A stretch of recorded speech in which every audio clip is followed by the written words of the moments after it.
Can't wait to talk some. And we are back. Welcome to another edition of the Sports War. And we are back. Welcome to another edition of the Sports War. I am your host, Brian Barnaby. And let's just say the boys are back in town. She got away, never to say. She can't choke, she don't know what to do.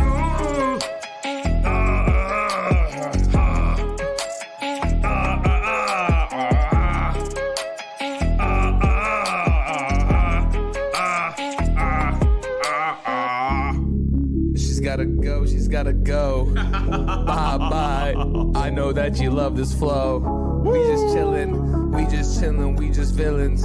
We just chillin', we some villains. I love it up, get the ammo and I stick it up. I grab a shot on the top of shots, I bust the clip and I let it dip. I make it poop, make it explode. Touch your toes, hit your nose.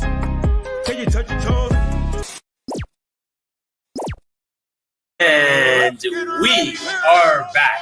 Welcome to another edition of the Sports Port. I am your host, Brian Barnaby, and Tony joins me up top. What's up, man? Not much. Lovely to be up top here on this wonderful Friday afternoon. Yeah. We're ready for some division rivalry baseball series. Baseball. Yes, dude. Let's go. Yes. We're pumped for it. And, of course, big weekend. On the other side of the glass, hello, world. And joining us via FaceTime, Gino. No way. Up? Yeah, I know. It's been a while. A long-awaited return. Shall return. I am returning. I'm here. I'm ready to talk some sports. Let's get into it.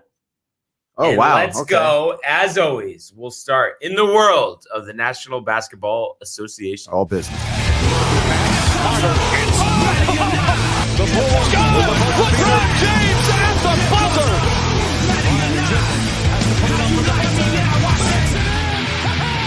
He banks in the three, and the Lakers win the game.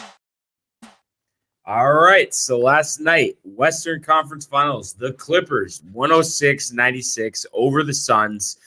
Suns lead this series 2-1. Clippers are now 3-0 in Game 3's postseason and 8-1 in Games 3 through 7. So kind of odd how they always drop the first two games and always recover somehow. PG dropped 27, 15, and 8. They got 23 from Jackson, and they got 15 and 16 from Zubac. And really, they did their damage in the third quarter after trailing by 2 points at the half.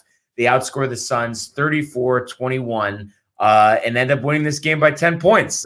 Despite Chris Paul coming back, having a double-double, 15 and 12, but his shooting was inefficient, 5 of 19 from the floor. Booker only had 15 points, and Ayton had a solid 18 and 9. And just overall, the Suns just struggled shooting only 38% from the floor. And I'll start with you, Gino. Were you surprised at the result in this one? A little bit. Obviously, you see Devin Booker go off for a couple games, and then you get Chris Paul back, and you're like, okay, this team's rolling, and you probably expect them to continue to roll. But like you said, they just did not shoot the ball well. Who knows? That mask that Booker was wearing probably was, maybe affecting that a little bit. We've seen that before with some players. And then Chris Paul getting back into it, hasn't played in a while, so still feeling the effects maybe of some of the COVID and having to deal with that. But a little surprised, thought that the Suns, once Paul came back, would be good to go and probably would have taken a 3-0 series lead. But for some reason, the Clippers are really good after falling down 2-0. So, Paul George going out, performing well. Reggie Jackson has been phenomenal for them all playoffs. Basically, the reason they've won some of these games. Got to hand it to the Clippers. They know how to play down 2-0. Tony, any thoughts on the basketball last night?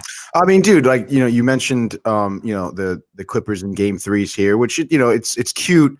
But, I don't think the Suns are going to be as bad in terms of their shooting percentage moving forward here. So, whatever, dude. The Clippers are still going to lose. And I kind of think, right, you'd rather watch the golf than the basketball, right? Oh, yeah, I'd rather watch anything else. Oh, my God. I'm just kidding. I'm kidding. But yes, I would definitely prefer. Oh, my God. Going a little more. Oh, hell yeah, dude. Yeah. Dude, Koepka, dude, I mean, I disagree. I mean, we'll get to our leaderboard update, but we do have some bigger names, moving up. But we'll update you at the end of the show. Mike, what do you got here, buddy? I didn't think that the Clippers were going to win, honestly. I mean, I really didn't think that at all. And of course, they win, just extending, I think, the inevitable when with Kawhi sitting up in the stands with his kids. I don't think they're going to win the next 3 games. Do you guys? No. And no. I honestly, I'm surprised he was up there with his kids. I thought Uncle Dennis was babysitting for them. No? I thought he was too. Yeah. I feel like that's the most like real life connection we've had to Kawhi in his entire career. Like just seeing him with his kids, it's like, wow, like this is like real life Kawhi. And I think, what hurt them, I mean, obviously Paul's back, so he wasn't going to play heavy minutes like he did in game 2. But Cameron Payne, had a career game, game 2, 29 points. He only scores 2 in 4 minutes and leaves with an injury. So I think, that obviously hurt them. And then anytime you're going to shoot under 40% from the floor, you're at risk of losing a game, especially a playoff game. So I think it's just one of those that, they just didn't have it.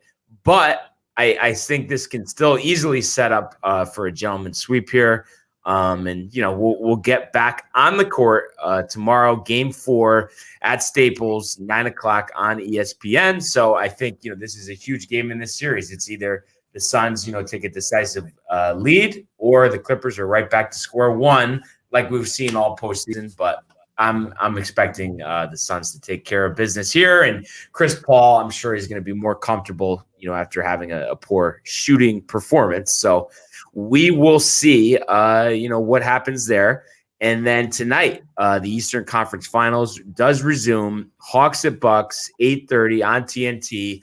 Hawks coming off, the upset victory in Game 1. And I think, the questions here are, will the Bucks rebound from a disappointing, Game 1 loss? And Middleton obviously needs to be a lot better. Will he? After struggling shooting the ball, especially 0-9 from three-pointer, there's no excuse there. And Trae Young, coming off 48, is he going to do something like that again? So I think there's a lot of questions to be answered. What do you see here, Gino? Yeah, I think that the Bucks come out and win this one. I have a hard time seeing Trae go out and score 40 plus again. Middleton will be better. The role players will be a little bit better. This was a close game. And like you said, Middleton wasn't as good as he was as he could have been. And Trae Young was, had 48 points and was really dominating the whole game. So I would imagine the Bucks win this one. Giannis will probably go out and have another 30 plus point game, do what he's been doing all postseason. So, it's, I'm going to go with the Bucks. I just can't see them losing 2 in a row here. I feel like what happened in Game 1 was more to the extreme than anything else. Now, Tony, what do you think? Am I going to get back in the driver's seat for this free Sakura, or what do we got? I don't know, dude. I don't think the Bucks are going to have an answer for Young. I think I would expect him to have another big game, a big game. Yeah, for sure. And I think they're going to take Game 2. Let's go, Hawks. I think, how much of a bill do you think Mike's going to run up on me, honestly? I'm cheap date. Dude.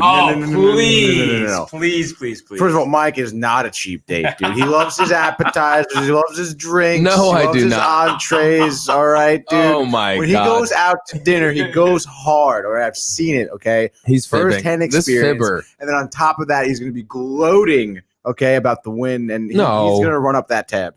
Yeah. Rather quickly. I disagree. Maybe he'll do the sushi boat just to get the juices going. I think. No, I would never. I'm excited. We talked about this. I'm kind of down for the boat. Yeah, it might as well go a family boat, right? Yeah, we have a family there. With all Gino, you coming for this? No way. He's coming. Yeah. Yep. I'm coming. I'm there. It's the best food in Fairfield County. Have you been there? No, they haven't. You haven't been there, Gino? No, I don't think I've ever heard of it. No. Okay. No.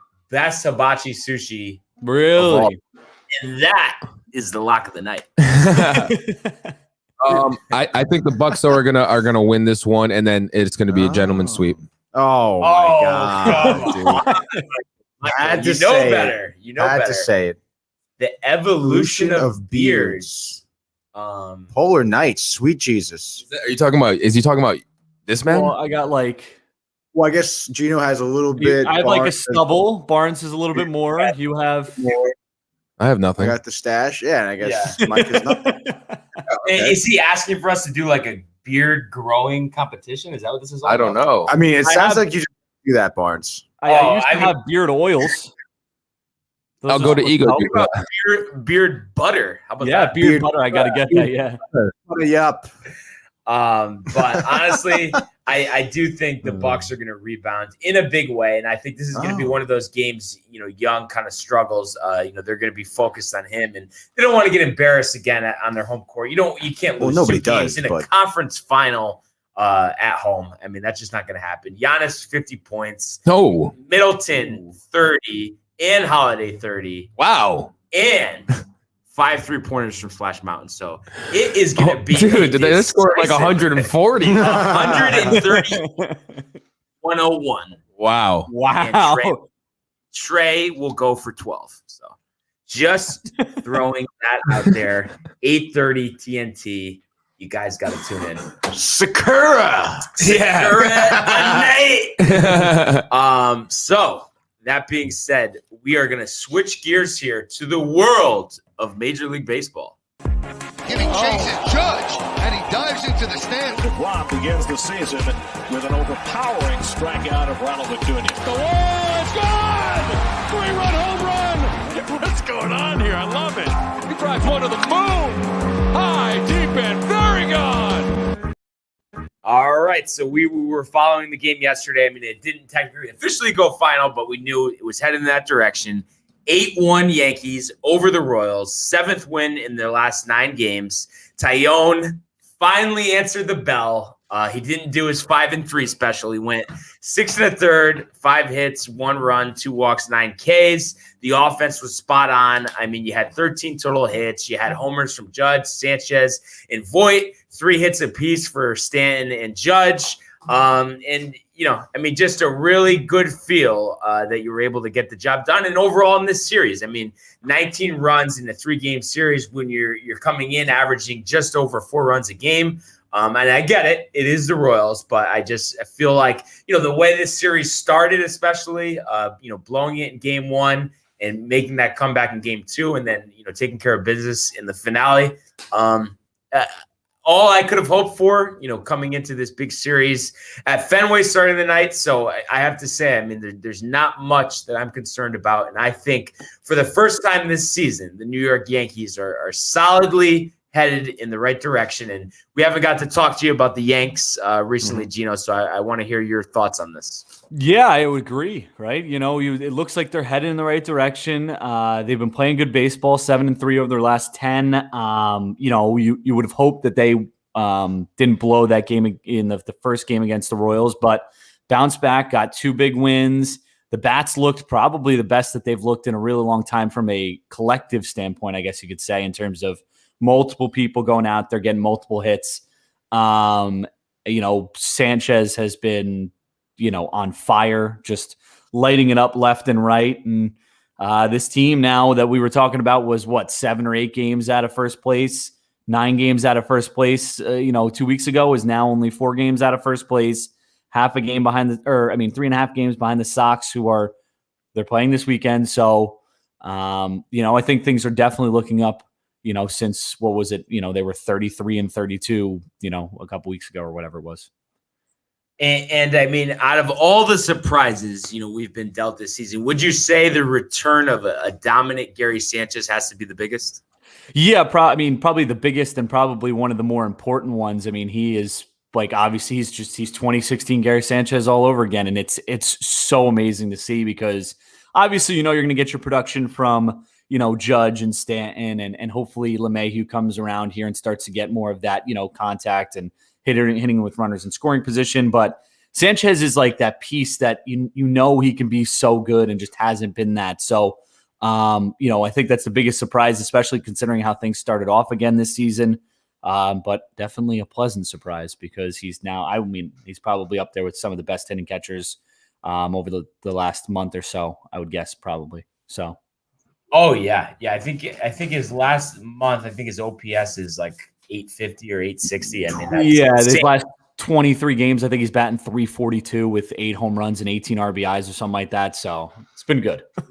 and it's been big hit after big hit. Mhm. That home run in the 9th inning on Wednesday obviously was huge. And yeah, I mean, it's just a good feel. And the reason why I'm even more optimistic is because I know there's no way moving forward that we are not going to dramatically get an increase in production out of DJ LeMahieu and Gleyber Torres. I mean, Gleyber couldn't be playing any worse. At least DJ has shown some signs of life, but Gleyber looks just completely lost out there. And I know he's too talented. Like maybe he's not going to be 38 home run Gleyber from 2019, but there's no way he's going to be this version of Gleyber either.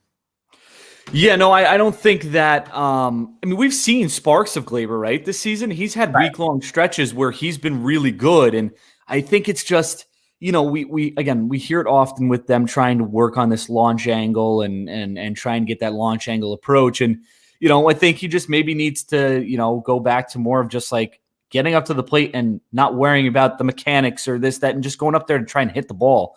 So I mean, he obviously, it's been a tough stretch, but Voigt's back. Gleyber's gonna get back. DJ's gonna get back to where he's supposed to be. So things are looking up for the Yankees, I think, and hopefully the pitching starts to turn that corner again like it was, about a month ago. Obviously Tyone had a really good outing, but it's one time. It's against the Royals, who aren't a great team. So we'll see how he does in the next outing. But 3 really important games coming up now. So let's go sweep the Sox. How about that?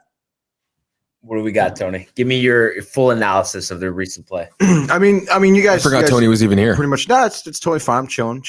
You guys pretty much hit the nail on the head there. We talked about it yesterday. I mean, they kind of put themselves in a position at this point where they're in a really good position. They're exactly right where they want to be, especially with the lackluster start to the season they did have. And I mean, like we were talking about Sanchez, Voigt coming back, all hitting very well, not just hitting well, but hitting well in clutch situations, which is obviously phenomenal. And, with their pitching kind of coming along here a little bit, I'd like to see Michael King maybe do a little better, but, it is what it is at this point. But no, dude, they're in the exact spot they need to be. And this, like you guys mentioned, it's a big series against the Red Sox here. Sweep, I think, is, you hope for, you're looking for 2 out of 3, right? Right. Yes, just got to win the series. Win the series here, and you're setting yourself up even better for the rest of the season in that division. And like we mentioned, the Rays kind of struggling a little bit, and the Yankees doing well is just a great recipe for some more success for the Yankees. Yeah, exactly. And especially if they get, some reinforcements around the trade deadline, I think it's only going to get better from here. And anything, going forward that we can get out of Kluber, out of Severino, that's only going to be a bonus. But definitely down the stretch, I really would like to see them add possibly 1 starter, 1 reliever. And I do think the answer in center field is in AAA, but I don't know if they're going to do that. If not, then I would go for Starling Marte over Ketel, right? Ketel Marte? Ketel Marte, yeah. Just because of the price tag on that, because I think Marte is Starling, I mean, is such a big upgrade from Gardy, and the price isn't going to be that heavy. And the Marlins just want to get rid of him for something. I mean, I think that move makes too much sense. I mean, am I wrong, Gino? No, yeah. Sorry, I'm looking at Tony's face right now instead of your face who's talking, which is, of course, always terrible for me. Right, Dom. But I would agree. I mean, anything, if you can, anything really is a big upgrade from Brett Gardner at this moment right now. I mean, Brett Gardner, as much as I have loved Brett Gardner in the past, he's been a disaster. And quite frankly, Frazier hasn't really picked it up as much as you would have hoped. So you need some help out there. But I think realistically, and I think from the price tag, just to help us get more players in, you probably want to go with a guy who's a little bit cheaper in Starling Marte. Also, Hal's probably not going to want to spend more money than he wants to spend. So, I think Starling Marte, I think the starter role, maybe we don't have to address. Hopefully, if, like you said, Kluber and Severino come around, but I'd like to see another reliever, just because we saw Loaizaga get gassed and then give up that lead and kind of blow it there earlier this week. And these guys have been pitching a lot because the starters have been not as good as they were earlier in the season. So think another reliever would definitely help that. But definitely need some help, to replace Brett Gardner because he's really doing nothing. And, before we, move on to, previewing the series against the Sox, we haven't got to talk to you about this. What do you think's going on with Chapman? I mean, he's talking about a fingernail. And we've seen this every year. He goes through this mental lapse where he can't get anybody out. I mean, what are you seeing out of Chapman when he's out there?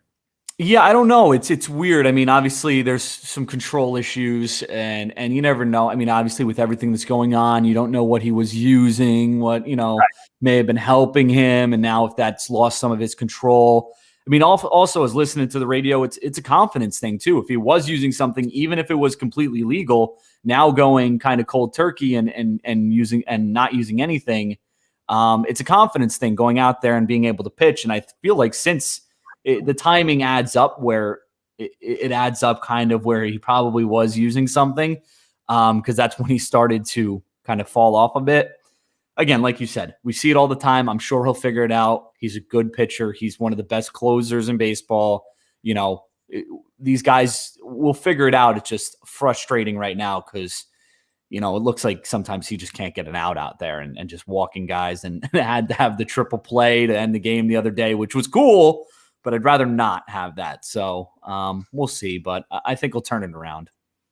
Yeah. Luckily, they've been able to, work around his miscues. I just hope, we don't need him in a big spot this series, and we're going to get that because right now, just the way it looks. I mean, when he goes into the game, you're kind of expecting that to happen, to struggle with the command and just not be the guy we saw for most of this season up to this point. But I do think he will get it together sooner than later. But like I had said, big series starting tonight at Fenway. Pitching matchup for tonight, we get Domingo Germán versus Martin Perez. And, these are two guys, not having the best seasons, and especially Germán of lately, 7.11 ERA in 4 June starts. And, you look at Perez, 7.92 career ERA against the Yankees. So this is a spot where, listen, of course, I'm always going to be, the optimist when it comes to the Yankees, but I just feel like it sets up well. Germán did pitch well for long stretches this season, so you'd expect, him to bounce back. Obviously, just avoid giving up some fly balls to left field over that monster. And then, Perez, a lefty versus, a righty hitting lineup. Sometimes we do, Judge seems to hit lefties well, and some of the other guys in the lineup. So I do feel like this sets up well for us to score some runs and for Germán, to rebound and pitch a lot better. What do you guys see, as far as this matchup tonight?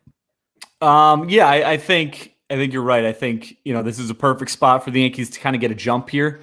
And if they can score some runs here, continue that confidence and go into a big series and get a win.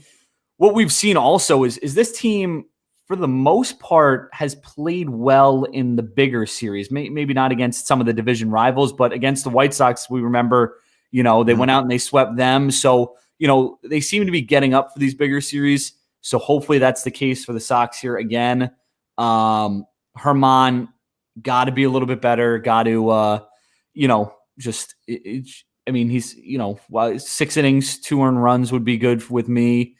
Save the bullpen. We need that. So, like a solid start from Germán is almost necessary. I feel like just to keep the bullpen, rested. I know they only had used one pitcher yesterday, but one other pitcher yesterday, but still, they're a little gassed, I feel like. And the bats should get going. I think the bats will keep going. I think they've gotten a huge confidence boost now. And now it's just about,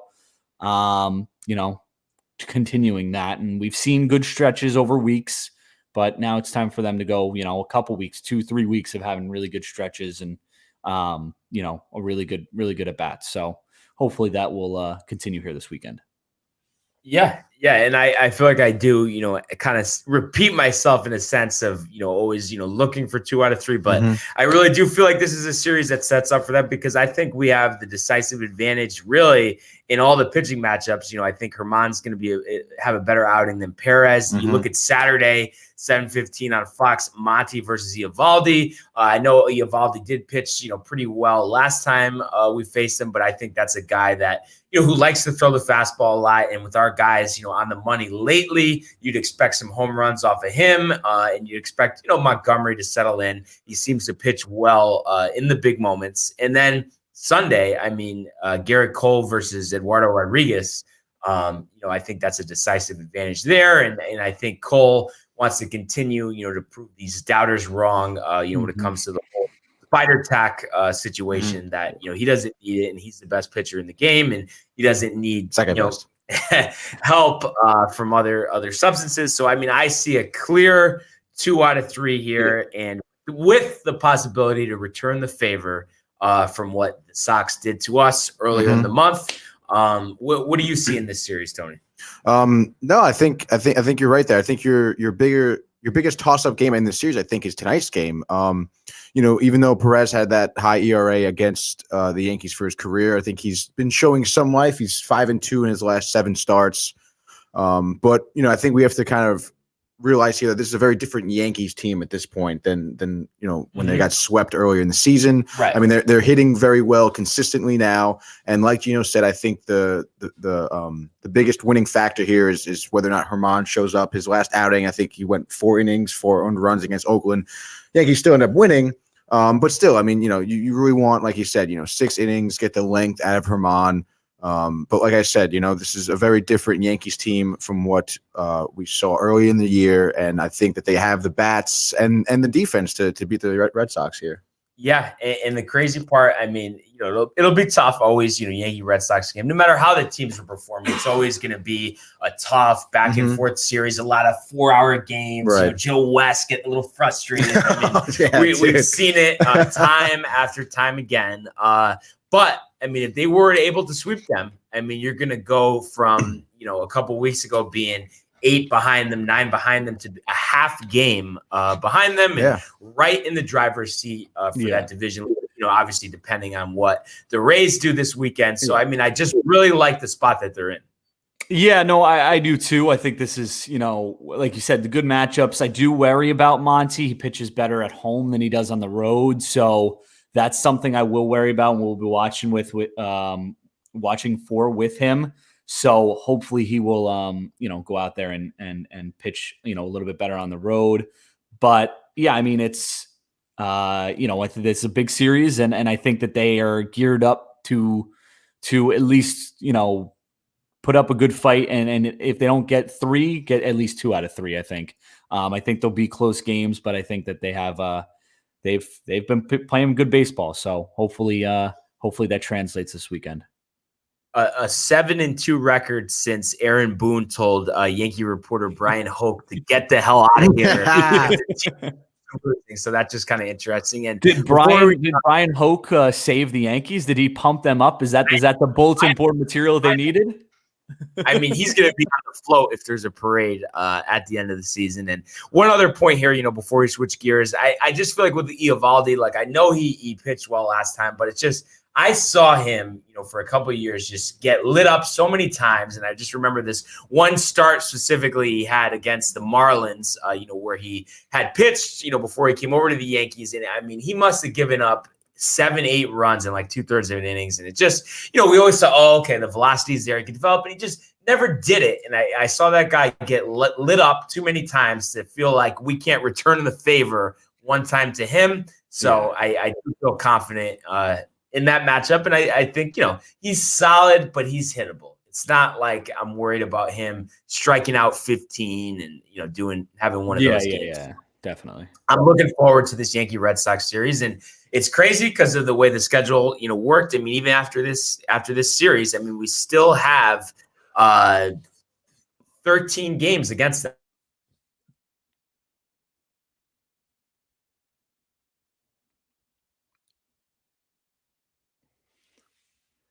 I think we've lost Barnes.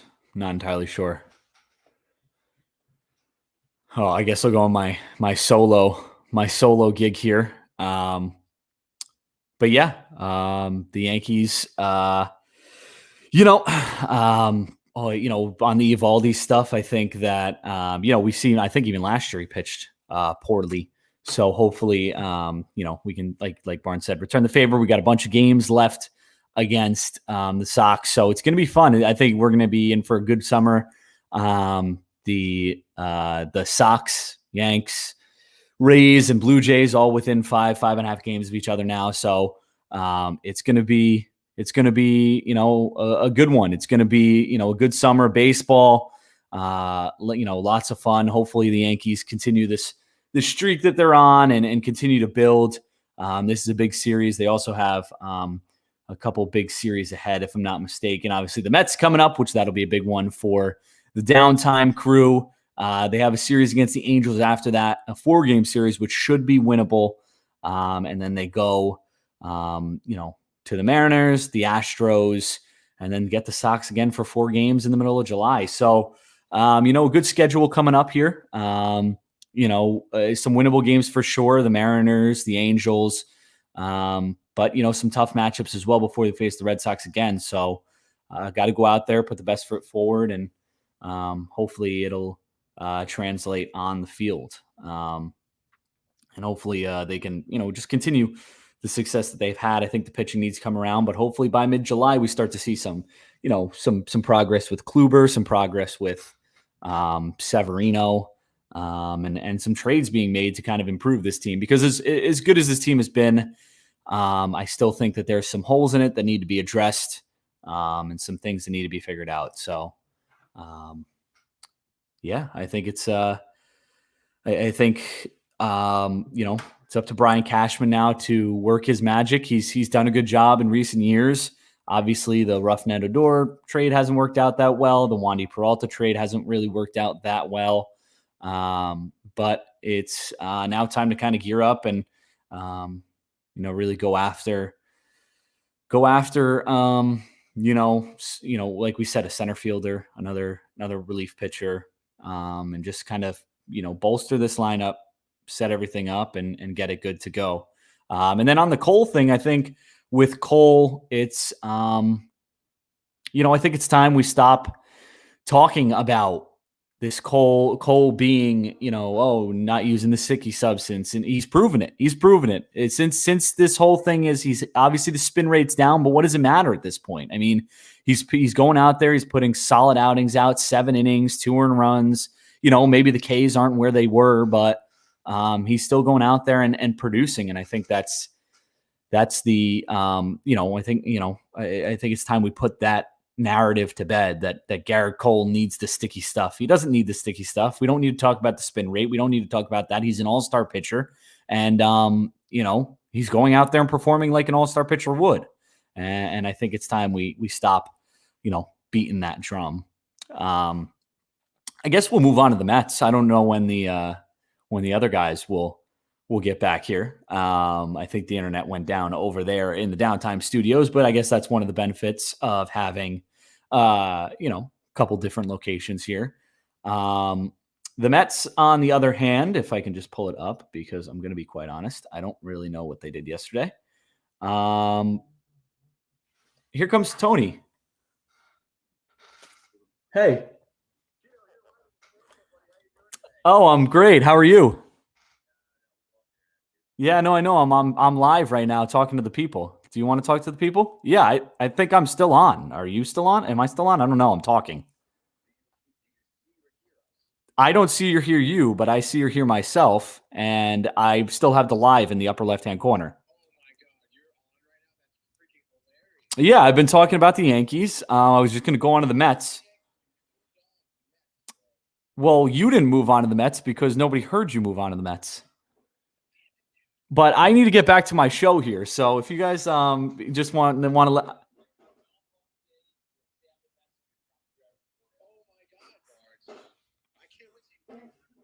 Dude. Oh my God. All right, Tony, you're live on the Sports Port.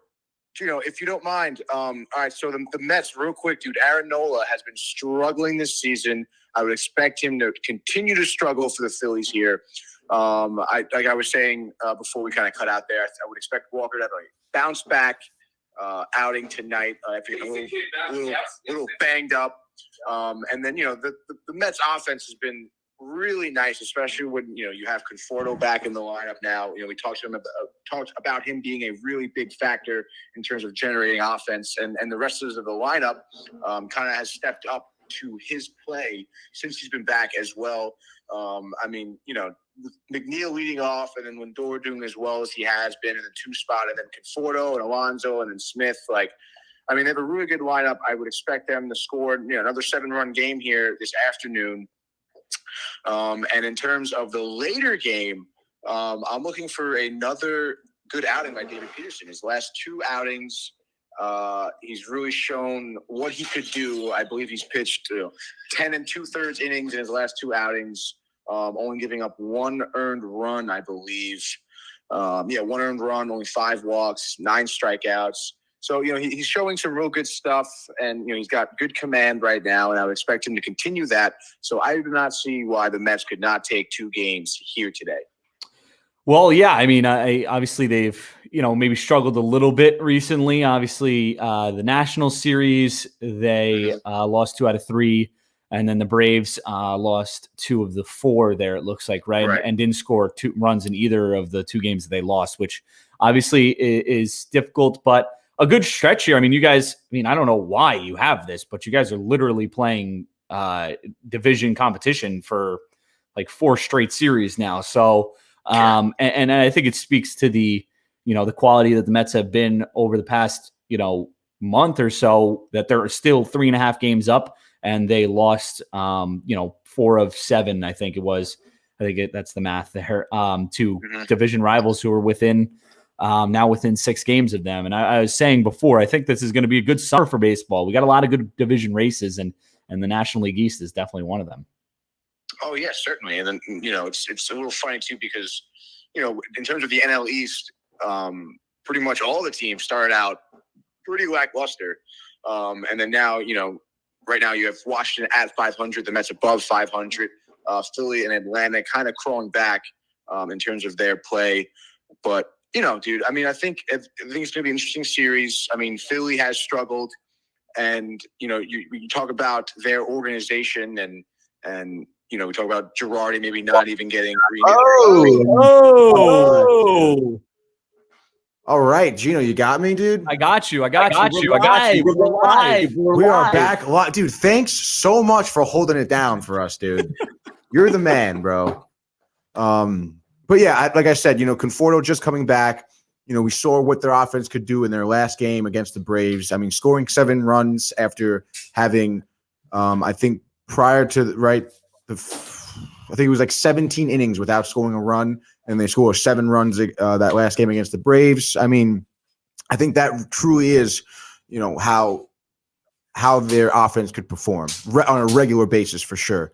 And, we're going to have, I think Nimmo's coming back hopefully soon. He was slotted to come back at the end of the month. So I would imagine within the next week or 2, he'll be activated back off the IL.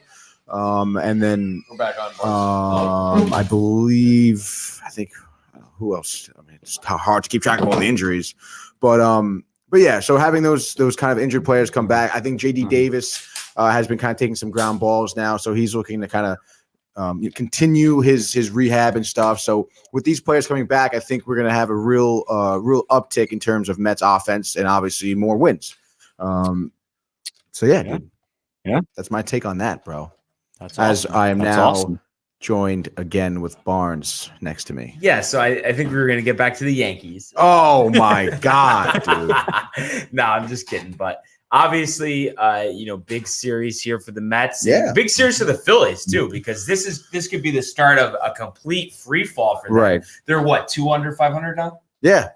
And I've been saying, Gino, and I haven't really got to talk to you about this. I think Girardi might be in trouble over there if they end up, winning 70 games, missing the playoffs again. I mean, they didn't make the playoffs last year. I don't know how you could say he's done a good job. I know last year was a crazy year, obviously, but yeah, no, I would agree. Yeah, no, I would agree. I think that team is talented enough to not win. They should be winning more than 75 games. They should be in the fight for that first place in the NL East, and they just haven't been. So I think you definitely have to question whether Girardi's is a little hot right now, just because of that. And I'm not sure it's secure if they don't perform well the rest of the season, and at least in the NL East.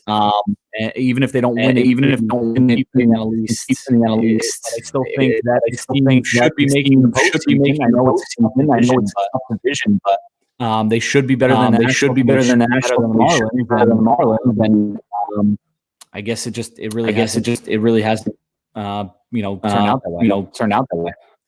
And we did get some news, on the Mets injury front. Dellin Betances will pitch again this weekend for AAA Syracuse, and then we'll pitch back-to-back games early next week. Reports are the velocity has been topping out at 93, but as he comes back from this injury, I would think you could get a tick or two higher on that. Obviously, it's just going to be interesting to see, especially with the back-to-back games. Can he do it? This is really his last shot. And if they do end up releasing him, I know the New York Yankees are going to sign him to a minor league contract. You heard it here first. What are you expecting, Tony? For Betances? Yeah. Honestly, dude, if he stays healthy, which he's kind of been struggling with injuries. If he does stay healthy, I could see him coming back up to the big leagues for the Mets again, especially with them kind of having a little bit of more of an injury stint within their pitchers and their bullpen. But I would love to be hopeful, especially for a guy like Betances. But we saw him get banged up the couple times he did come out for the Mets, and I don't know, man. I just don't see him playing well enough to go past the minors, really, consistently. All right. Well, we will see. We shall see. And what do we have in terms of your predictions, expectations on how this 4-game set's going to go? What are you hoping to see here? So I talked about briefly with Gino about their offense at this point. With Conforto coming back and Lindor consistently getting better now, right? And even McNeil in the first spot there off the lineup, like their offense should be. I want to see some more 7-run games is what I want to see. And I think with the pitchers you're going to be facing from the Phillies, I think you're more than capable of accomplishing that. And I really do think, again, you look for winning the series, you hope for the sweep here, but I do think a sweep is possible. Yeah, and which is huge. That would be big, especially huge. You score mid-20s on the runs. That would be really big. And I have to say, Lindor does seem like he's coming around a little bit, and it's just going to be interesting to see, can he keep on improving on this? And who knows? What is he up to? 9 home runs now? 9 home runs. I think he's batting like 220. And it was a couple weeks ago. He said there's no way he can hit 20. Yeah, so, exactly. Right. We're not even halfway through the season. So Mike was counting him out from like day one almost. Technically, he could still hit 30. Yeah. So kind of interesting to see what happens there. And I do think just based on some inconsistencies we've seen out of them, if I had to guess, I would say that it's most likely a 2-2. You're thinking split, dude. I am thinking split, but I will say, obviously, if they can take these 2 today, then I would feel that they would be in position for 3 out of 4. But I think the biggest wild card today is, and I'm sure you said it before, but what you're going to get out of Peterson. Right. If he can pitch well, sets you up nice. No, yeah, I was mentioning before, his last 2 outings, he pitched 10 2/3 innings, only 1 earned run, I think 5 walks, and he even I think got on base quite a few times as well. So, you would expect for that to kind of again show up today. Yeah. So it should be interesting, and we'll get underway in a couple hours here, and obviously recap all of the baseball from over the weekend, and hoping that we have some good news to bring you come Monday. So we will see. And changing gears here, the Travelers Championship, as we talked about yesterday, underway as they get to the second round today. And obviously, teeing off early today, a little after 6 o'clock Eastern time. Right now, we have Bubba Watson, the 3-time champ, fresh off 266s to start his tournament. He leads with Bryce Garnett, who currently actually is 3 under par through 5 holes. So after shooting 5 under yesterday, and then 1 shot back, we have Kevin Kisner, Russell Henley, KH Lee, and Kramer Hickok. So kind of going to be interesting to see. I mean, I do think this sets up well for Bubba because, this is just a gettable course, given the distance. And I would expect him to be in contention till the end. Phil finished up today, another 1 under round. He's at 2 under. And I was listening to Sirius XM Channel 92 PGA Tour Radio. They were saying they're expecting the cut to be right at 2 under. And it's interesting. Phil being right at 2 under, Paul Casey being right at 2 under, and Dustin Johnson right there at 2 under. So some guys hoping, that cut line doesn't move up to 3 under because then, you'll have some big names going home early for the weekend. And another guy I talked about, Mackenzie Hughes, also at 2 under. So a lot of these big names, a couple strokes back. But like I said, I mean, it's a gettable course, so there's no reason. I mean, Jim Furyk 6 years ago shot a 58. So, I mean, if Furyk can put up a 58, I mean, technically, I guess we could say Phil might put up a 58 over the weekend. Yeah. Should he Or you could put up a 58. I was going to say, maybe one of us could. I'm hoping that we can get out there one of these days. You just got to know a member or, maybe we can get a sponsor's exemption. One of these days, keep going to the range, keep improving. I mean, there is local qualifiers. It just a lot of improvements have to be made. And you know what they say. I mean, if you want to get to the pinnacle, to the top of the game, you got to just work for it. Thousands of swings a day. And hey, I'm all for it. I don't know. Thousands, Barnes? Thousands of swings a day. Jesus. Yikes. So, like I said, I do hope, we get an exciting finish here. But like I say all the time when we're tracking these golf tournaments, you can't just look, okay, Watson's at 8 under par. He should win it. And it's just like, very rarely it works like that. It's hard to lead a golf tournament for multiple rounds, and it's hard, especially going into the final rounds. Anything really 4 strokes or less, I mean, really is tough to keep because you never know what type of number someone's going to put up, and then if you're not going to be on your A game. So I think this is shaping up to be a very exciting weekend at the Travelers Championship in Cromwell. Gino, any predictions for the weekend? I don't know. My buddy is actually at the Travelers this week. He sent me some videos of Finau and Brooks. I think you're right. Like when you say, it's hard to lead. It's hard to lead. How many guys we see for rounds, right? I think one of the beauties of golf is that the course is different. Every day, right? You don't play the same shot every day. Same field. The pins are in different locations. So conditions are different because it's outside. So anything can happen. I would like to see Phil make the cut. Obviously. It'd be good to see Brooks get a win. He's been up there since coming back from, injury and has had his moments. But I think it'd be good to see him get a win. But it's always nice to see Bubba win too. So I mean, if he can do it, that'd be pretty cool. Yeah, to have 4 championships. Gino's going to be happy if anybody wins. Gino's happy. Probably. And one other name Anybody here, but Bryson. My pick pre-tournament, Bryson, currently playing hole number 3, the par 5. He's at 1 under par. Obviously a lot of holes left to play today, but like I said, cut expected to be at 2 under. So he, will have to play some of his better golf here, and it sets up for him. So I think it's just going to be kind of crazy. He doesn't make a cut at a course that's under 7,000 yards. I mean, I don't think there's any excuse for it, honestly. No excuses. Oh, yeah. I mean, you would think he would be able to kind of set himself up for good shots.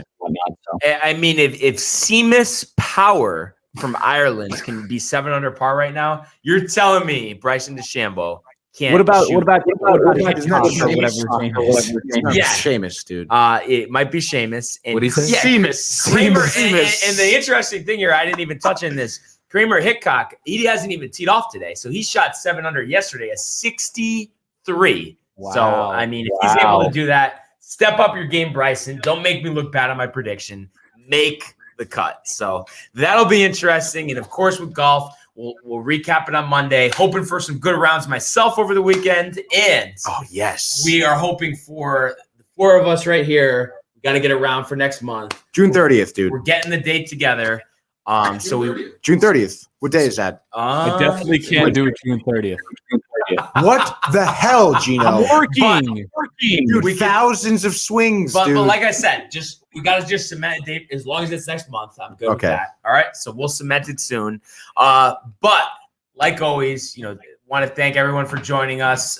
Anything else out of you fellas before we close There's out? actually some breaking news if we want to. Oh, God, Gino. Jason Kidd.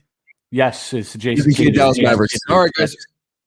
Jason Kidd, Dallas And then we Mavericks? did have Rick Carlisle go back to the Pacers yesterday, so forgot to mention that. And we did have a no-hitter out of the Cubs. We did. Oh, the I Cubs can't believe we no-hitter. forgot to mention that. 4-pitcher no-hitter of the Zach Cubs. Davies, Love they to pull see him it, dude. after 6. They do get the combined no-hitter. Red Sox had a no-hitter through 8, blew it. Apparently. But the former Dallas Maverick, Jason Kidd, landing the job. Instant reaction, Gino Ganello. What do you have? I'm a little worried. I feel like it's not a good hire, but I mean, Luka likes him, so anything to keep him. What'd you say, Barnes? I said Kidd has been known as a snake at times. Yeah, and I mean, hey, Luka like him. They hired a new GM who's from former Nike exec, which seems to be the way things are going in the NBA. So, I don't know. I honestly don't know too much about him. Jason Kidd worries me a little bit, but we'll see. I mean, the real issue is they need to address the roster. So hopefully this GM can do that and take care of that. And we'll see what happens come October. Yeah, absolutely. So, the dominoes keep falling, and the Nets, or not the Nets, the Celtics named a net assistant. I don't. It's like Ime Udoka or Udoka. The Warriors or no? I don't know. I just know I saw the name. That's all I saw. Okay.